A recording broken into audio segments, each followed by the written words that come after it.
Salam ərvatana sayırasan dəyərli 9-cu sinif və xüsusən 11-ci sinif şagirdləri. Belə tipli sualla qarşınızdayıq. Biz bilirik ki, keçən səfərki mövzu izahatımızda da demişdik ki, bunlar əks ədədlərdir. Əks ədədlərin ümumiyyətlə mənfi ədədən tək kütlələrinin qüvvəti mənfi olduğu üçün bunların hamısı bir-birini sıfıra aparır. Cüt dərəcə olduğu üçün müsbət deyil, amma cüt dərəcə olduğu üçün eyni ifadədə olduğu üçün, yəni x minus 3-ün, yəni üstü 8 ilə 3 minus x'in üstü 8'i eyni ifadədir. Yəni bunlar bir-birini aparır. Bizim üçün qalır x minus 5'in mötərizə kvadratı. 36-nı yazır və 6-nın kvadratı kimi.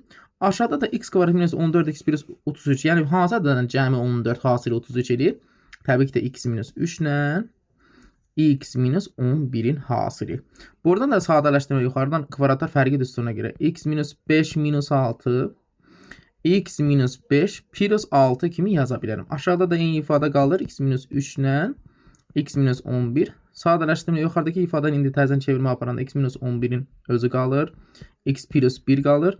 Bölünsün x minus 3 ilə x minus 11 qalır. Buradan da təbii ki də yenə də ixtisarlar aparılır. Qalır x plus 1 bölünsün x minus 3. X plus 1 bölünsün x minus 3 ifadəsi D variantında var. İzləmədə qalın, yeni tipli maraqlı suallar paylaşılacaq. Daha çox məlumatlar almaq istəyirsiniz, sırf buraxış tipində, bulk tipində sualların öyrənilməsini istəyirsinizsə, kanalımıza dəstək olmağı, emoji qoymağı və eyni zamanda reaksiya bildirməyi unutmayın.